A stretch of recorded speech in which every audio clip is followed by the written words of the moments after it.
Cassar.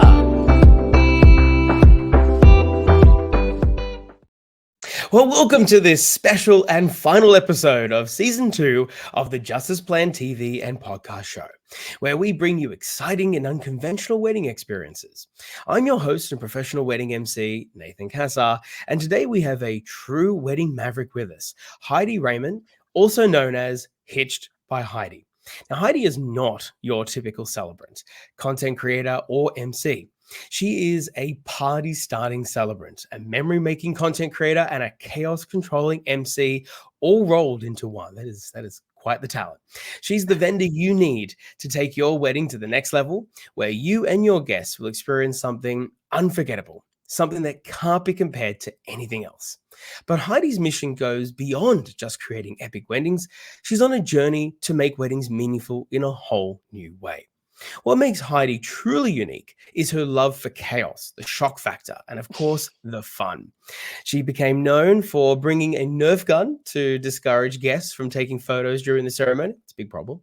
Many of her couples even play Shot Roulette to decide who says their vows first. There's almost nothing she won't do for an amazing photo op or guest reaction, apparently except a shoey. She says, I quote, she will never do a shoey. But here's the real game changer. Heidi is the driving force behind the Wedding Mavericks.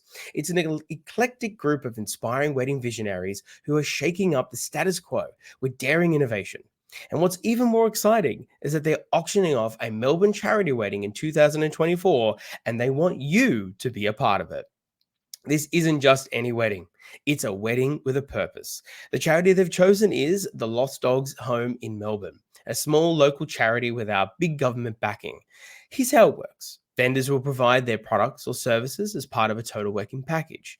The package will be auctioned off on Valentine's Day next year in 2024, and interested couples will engage in bidding. The winning couple will pay their winning bid directly to the charity. The wedding itself is set for the 1st of August 2024, giving the couple ample time to fill any gaps not provided in the package. If you've ever dreamed of having a wedding that not only celebrates your love, but also gives back to the community, then you will not want to miss this episode. So do not change your dials. Do not change the channel.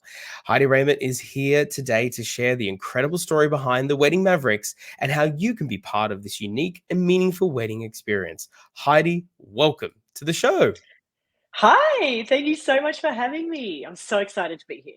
Yeah, absolutely. I'm just so thrilled to have you here as well. Of course, it's so nice to, I think there's a point in as a vendor, right? I'm sure this is obviously where you've come to now, where you are doing well enough, obviously, of course, due to the amazing support and trust and of many of our couples that we've had in the past, to the point where now, vendors and couples alike are able to support our businesses to a point where we can actually give back like this. So it must have felt really special that moment you woke up one day and said, I would love to do this, and I actually can afford both the time and the business resources to make that possible. How was that feeling when you woke up like that? Yeah, it was a little bit of an epiphany, I'm not going to lie. I do have to give a shout out to the two Monties in Newcastle who have been doing this up there for a few years. And I have met Monty a few times. You may know him as Holy Matrimonty. Oh He's very yes, well known. I have Yes. met him. Shout out to him too. He's an incredibly unique gentleman who I had the pleasure of meeting last year around this time, and so Yeah. I can see exactly where this how your inspiration from him would have been incredible. Yeah, that's it. So it pretty much just was, as you say, business was going well, but also off the back of COVID and all of that absolute drama that we do not have to relive. Yeah, I just thought I just want to do more. I just want to do something more meaningful. I want something big. I want something with a bang. And I was like, well, Monty's been doing this. I might give him a call and see what he thinks. And yeah, he was like, please do it. Take it to Melbourne. Let's do it. So that was where the idea was born. So I love this. It's all about, some people think that us vendors, we exist in a vacuum, we're just doing business for our own self, Mm. but that is just certainly not the case. Obviously we work together on the days that we work together, but more importantly, there is a community. We're an industry like any other industry would be, and we're just Mm. one that doesn't have the pleasure always being able to meet each other, because we're always like, okay, I'll see you when the next couple book us together. We'll Yeah. go from there. And even like yourself with celebrant to celebrant, you're never going to get to work together. So it's beautiful to hear that, we're taking inspiration from one another, and then this is what's been created. So tell us more about how you came up with the Wedding Mavericks as sort of like as an entity and a name and so forth. And then also give us, I know I gave a quick rundown of sort of what couples can expect if they want to be a part of this next year, but just sort of, feel free to let us know more about it. Yeah, absolutely. So the word mavericks I had been using for a little while within my celebrant business anyway, to sort of describe the types of couples that might be keen to book me as their celebrant. I like to say, I'm here for the mavericks, the people who are breaking the rules and are ready to upset the status quo and set the trends. And so when I decided I was going to do the charity wedding, I thought this is exactly what should be under the Wedding Mavericks banner. This is exactly fitting that ethos and that philosophy. So yeah, and then obviously the logo was really easy to draw up. It's just a pair of aviators.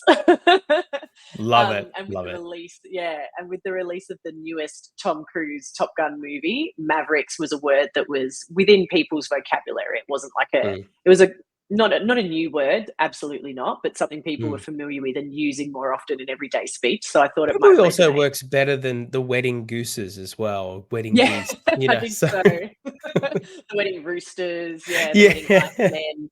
Yeah, Yeah, Mavericks is the one exactly. that fit. Totally. Yeah, so that's really where the name for Wedding Mavericks came from, and obviously being that we wanna give all the money to charity, so vendors are going to offer up their services.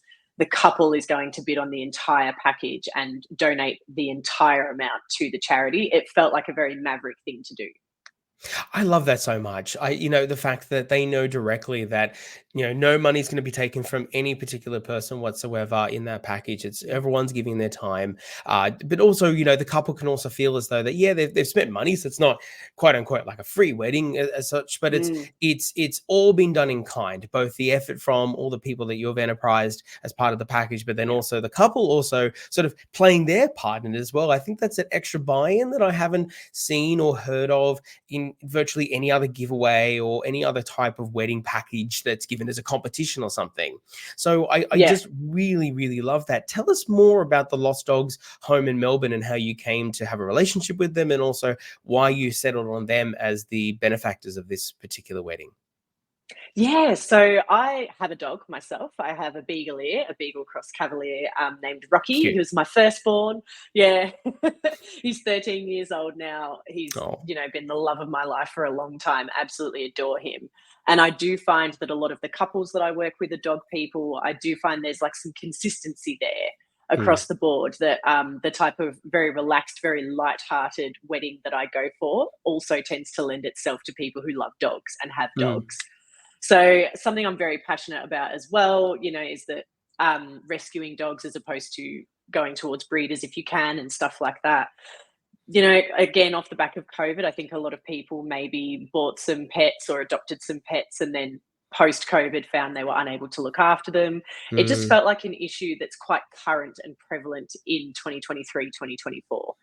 And yeah, I did want to look for a small charity that didn't have the big government backing. So I felt like someone local who was giving back to the community in a way that the community needs right now was absolutely the way to go. Yeah, that's I really love that, because at the end of the day, I love that you've obviously, that's something that means something to you, but at the same time, Mm. of course, it can really resonate with that kind of couple who are interested in being able to support this. I mean, I can't imagine anybody on this entire planet who would say no, that's not a good cause at all. But but no, that is just such a beautiful sort of origin of sorts, of how you came to that. Tell me, I'm curious, because it is a Melbourne-based wedding you're going to be putting together, and we'll talk a bit Mm. more about the people that are going to be enterprise into it very shortly, because I'm sure people would love to hear more about who they be bidding with for.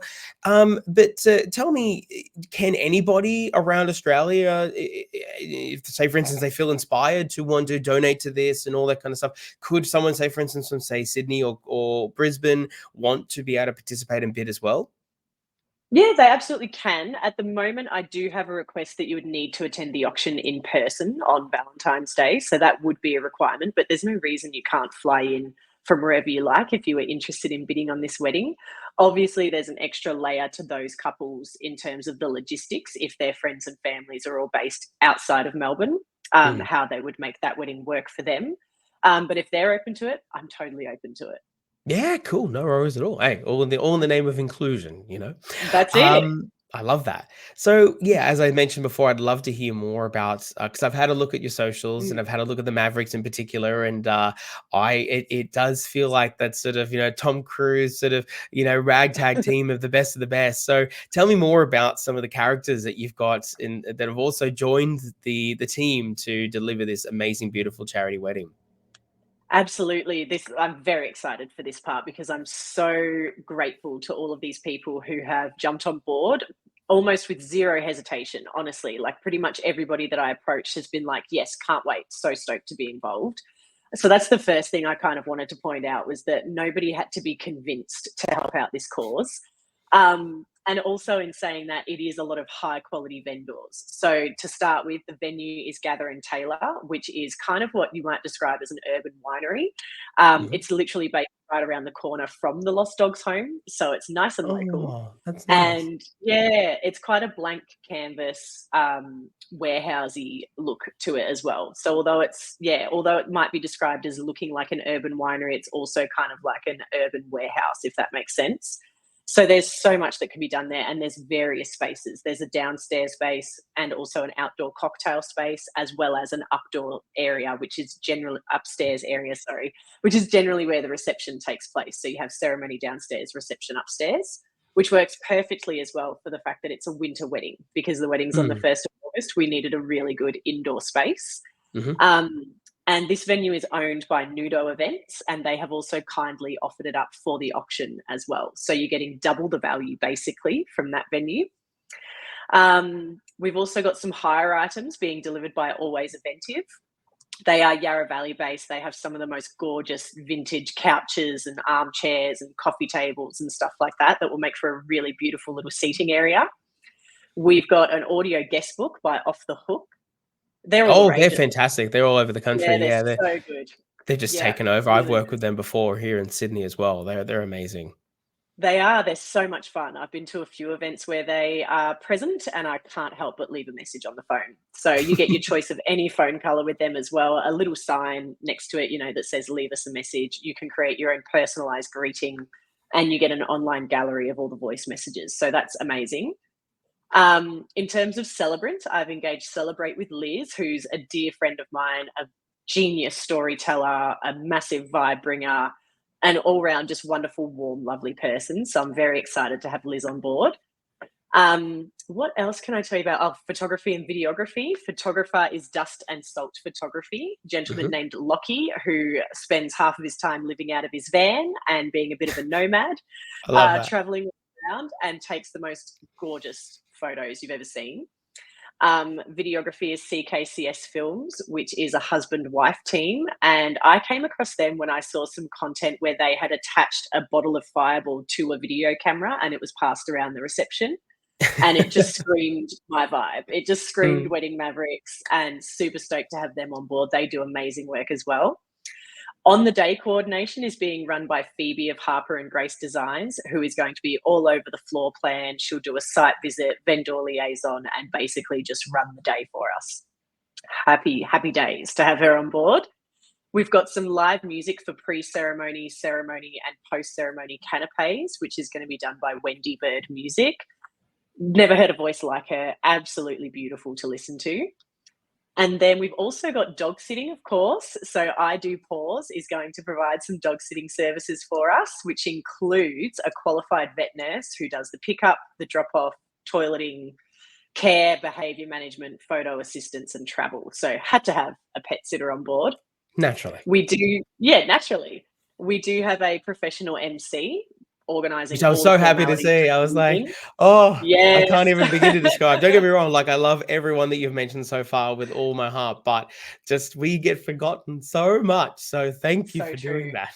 Yeah, a master of ceremonies can be so undervalued, and we are so grateful to have Marius Mish on board. She is also a celebrant as well as an MC, and honestly, Mhm. you will not find a vibe like her. We're stoked to have her around. And in between her bits and pieces, we've got DJ MC Apples, who is going to be obviously running the reception music, getting the dance floor absolutely cranking. He is a genius at what he does. And joining him for 1 hour, we have Frankie Says Sax, who's going to do a 1 hour saxophone set as well. There's a photo booth by Boothalicious, who take the most high quality photo booth photos I've ever seen in my life. We've got some wedding favour cookies done by Yarra Valley Cake Company, and a 3-tier buttercream cake by Cake Creations by Kate.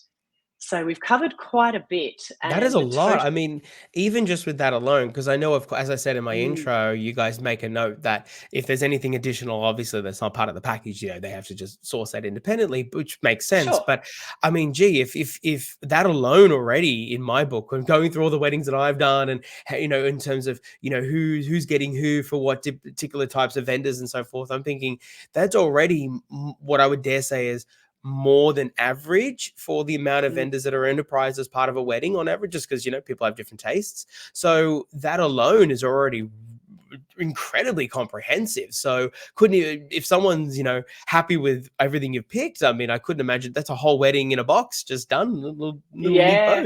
I love that. Just about. It's really exciting. And I mean, if you total all that up, so obviously not counting the venue cost for what they've offered up for the auction, just for the wedding itself, it comes to a total of $48,000.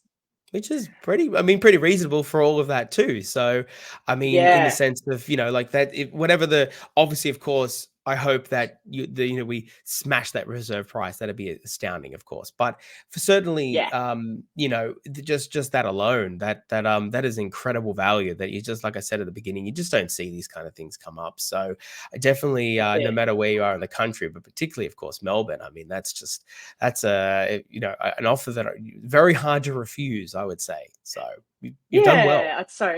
So, and I should correct myself. I said 48,000. I should have said 38,000. 38,000 is the cost. Sorry. Oh my goodness. We plan to make at least 48,000. Let's go with that. Yeah. That would be the hope. Absolutely. But I think, the average cost of a wedding in Melbourne these days is probably around 65,000. And mainly the items we haven't yet covered would include catering, bar, floristry, stationery, and outfits. But there's a few reasons that I also haven't necessarily chased those up. So I think for 38,000, that makes sense. People have different tastes of clothing. People have different tastes of what their station would be like. I can respect that you've went with something that's pretty broad stroke, and then those little, not little, but those trimmings are where you're not going to tell them, oh, we only do this kind of food. So I like that it's inclusive enough to allow people the option to be interested enough, obviously, to be involved in the auction and not feel like, we just don't like that kind of food, and that would be that one sticking point. So tell me, we didn't want it to be restricted. Oh, of course. No, absolutely. You've done a fantastic job with that. And I think that it just goes to show your enterprise and the careful detail you've went behind this. I am curious, as I'm sure many people listening are now as well, how exactly when you mentioned that people have to be in person to be at the auction. So describe Valentine's Day next year. How does it work? What's that event look like? What other things beyond the auction itself? Like, how does that all take place? So the auction itself is still in the early stages of planning. I will preface by saying that. But at the moment, what we've got in place is we've got the venue from 6 p.m. to 8 p.m. Within that time, we are hoping to have a representative of the Lost Dogs Home who will come and talk about all the things that they do and all the different places where your money could potentially go. And we would like as many of these vendors as possible to also attend, or at least provide promotional materials to give you more information about what it is they do, what's on offer for this particular event. So there'll probably be a few people speaking with that regard as well. I'm hoping to have someone from the venue and potentially the photographer, videographer. We'll see how we go. But yeah, as many as we can would also do a little speech about where your investment is going in terms of this is what they're offering, they're donating. So yeah, we'll obviously run through the actual wedding itself. This is what you're bidding on. These are the people who are engaged. These are the things they are donating. And then there hopefully will be a little bit of catering, which I have not yet locked in. So shout out to anyone who wants to cater the auction. No, We fair would call. Fair so call. be open to that. Yeah. So yeah, we'd have some catering and then obviously the bidding. And again, I'm also on the hunt for an auctioneer, somebody who's keen to run the auction. Oh, I can actually tell you Um, somebody. Actually, I've worked with a fantastic yes, one, so we'll connect after amazing. this. Love that. Love that. Because, yeah, I thought, it's not really in my skill set. I have a range of skill sets, never run an auction before. Would love to get a pro to do that. Obviously, as you said, there'll be a reserve price that we would love to meet to make sure that the event is viable for everybody involved. Mhm. Obviously, there's a few terms and conditions as well. The wedding must take place on the 1st of August 2024. We can't move the date. The vendors that are engaged cannot be cancelled or changed, Mhm. but you may be able to add on things to what they are donating. But that's a discussion you'd have with the vendor, and a cost potentially may be involved paid directly to the vendor. Mhm. Again, with the donated package, we're looking at catering to 100 guests at this stage. So if you want to add more guests on, that also may incur an expense. You can obviously hire additional vendors. Like I said, there's a number of categories we haven't filled. So you can obviously bring in all your own vendors, but that's up to you to organize it and then just obviously give us all the details that we need to make sure we know who's Mhm. where and what's going on. And the package that you bid on and that the winning couple gets with their winning bid cannot be gifted or on sold. Hmm. So they're pretty Uh, much the terms and conditions. Yeah. Well, pretty fair in my view. So, and everyone, look, as I Thanks. say, the dotted line will be there at the end of the day, and it'll be obviously, Yeah, when you're signing that, you're really making a difference for the Lockstock home in Melbourne as well. So, for some, that's it. some very needy poochers who need some homes, so that's and all the Yes, facilities that go along with caring for them. So, at the end of the day, definitely a night that will be life changing for a lot of different people and animals as well. So that's totally. what a like an incredible 2 hours that will make for all of you involved. I do have to ask one question. Sure. Do the couples have to pay on the day? They have to bring like a briefcase of cash they have to hand over immediately? Is that like how it works, or? Oh, as much as I wish that was the case, no, that's absolutely not required. Although it would be so fun to just walk around with that briefcase. No, our limit will be 6 weeks out from the event. So it's 6 weeks out from the event. The venue obviously requires everything to be finalised. They're providing security for the event as well, post event Mm, and post event clean. So we need to finalise numbers and details for them. The on the day coordinator needs to know exactly all the vendors involved and start putting together a floor plan and a run sheet. And we would also at that point need that money to be given to the Lost Dogs home. So yeah, mm. 6 weeks out from the event is the cutoff for all of that. I love that. Fantastic. Well, certainly Hmm.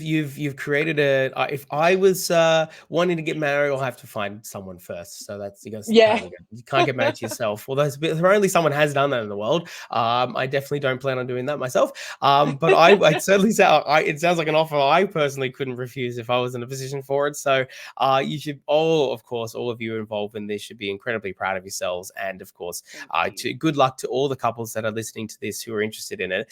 Before I ask you, and we wrap this up and ask you about where couples can actually go find this, how they can Mhm. keep get on the newsletter and all this kind of fun stuff to get on the radar of making sure they're notified exactly when all this is going to be taking place and how they can participate.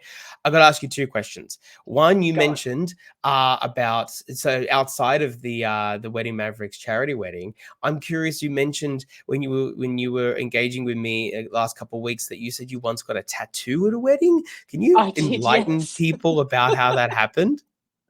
Yeah, so it's this one here which says amor, and the M is in the shape of a heart. Nice. So that's obviously Spanish for love. Mhm. So the couple who had booked me as their celebrant, they had decided that that's what they wanted to be their wedding favors for their guests was a Ah, tattooist just doling out tattoos throughout the entire wedding. wow. Incredibly talented tattooist, and they came with a flash sheet of what was available. So you just had to select from the flash sheet. They were already pre-sized and pre-cut stencils. So it Mm, was just a sort of a 20 to 30-minute exercise of cleaning the area down, setting up the stencil, tattooing you, and then cleaning down for the next person again. It was wow. great. And what did your family say? You're like, so I just like you leave the house and you come back home, you're like, yes, this is here permanently. Like, what did your family say? Yeah. Well, it's not my first tattoo. I think it's my fourth or Oh, okay, fifth. So fine. it wasn't Like, super, yeah, it wasn't super new to my family, but right. everybody in my life, everybody who I meet, who I tell I got this tattoo at a wedding, they're just like, whoa, that's new. And most people think it's amazing. So Oh, yeah, I'm down for more. same here. I'm in that camp, so don't you worry about that. Yeah. Awesome, love that, and I think that really that sums you up to a T. So certainly everything I've seen on you on socials and everything else, and how you describe yourself, I absolutely love that. I've got one other question for you.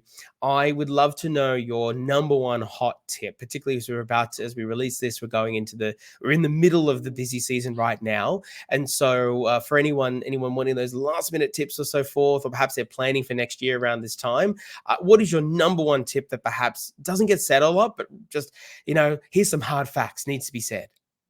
Okay.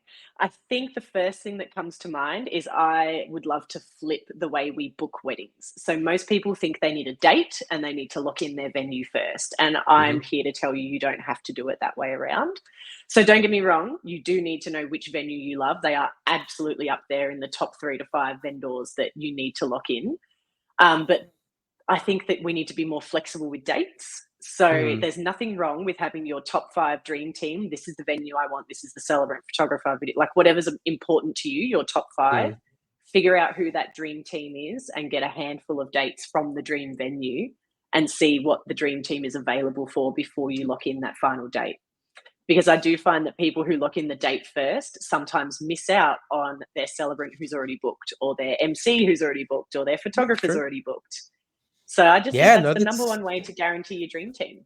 Oh yeah, that is definitely, I didn't expect that, and I love that. I think look, I'm the same as you in the sense, in very much in that I resonate 100,000,000% when it comes to smashing the status quo in my own orbit of influence in the industry up here in Sydney. So I love everything about the fact that you, with all the rest of your Mavericks, are trying to do the same thing and succeeding, because all of you have such vibrant personalities and orbits of influence in terms of how this particular wedding's going to play out, but also just obviously all the other weddings that all of you do throughout the year when you're not working together as the ultimate dream team for this particular package. So it's a credit to you and the rest of the folk who have signed up here. And as a fellow industry vendor, just, I pat you on the back, I salute you, and I bow before your benevolence in terms of how wonderful this is to offer to everybody and for a good cause. That does unfortunately wrap up our time, but I do want to find out, before we go, tell the fine folks listening, how do they find you? How do they get interested? Is there an email newsletter? Is there a bell they can push on YouTube? I don't know, whatever it is, you tell us. How do the people get involved and ensure they don't miss the date?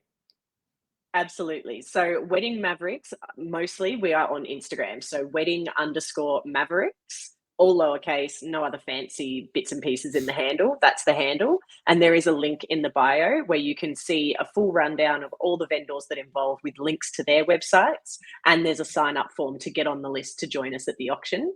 And that's also how I'll put you on a mailing list to keep you up to date on all the developments that happen literally as they happen. Perfect. Excellent. Couldn't be more simple, really. I think that's the best way to put it. So absolutely. Well, Heidi, thank you so much. This has been an absolutely refreshing and more important, and also just generally amazing final episode. So thank you for joining us here for the last episode of season 2. Of course, absolutely. And I hope I get the chance to come down to Melbourne and come visit you folk at some point. I would love that.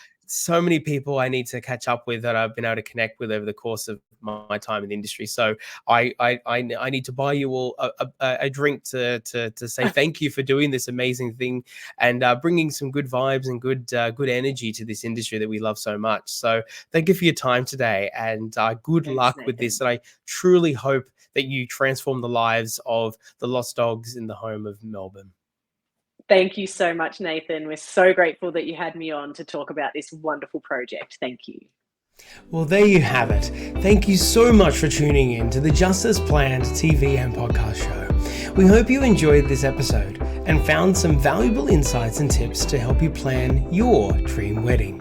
If you haven't already, hit the subscribe button on our channel and turn on notifications to stay up to date with our latest episodes. And if today's episode has inspired you in your own wedding journey, feel free to let us know in the comments section, or simply send through any burning questions you may have to hello@justasplanned.com.au. We wish you all the very best in planning your big day, and we hope your wedding goes just as planned.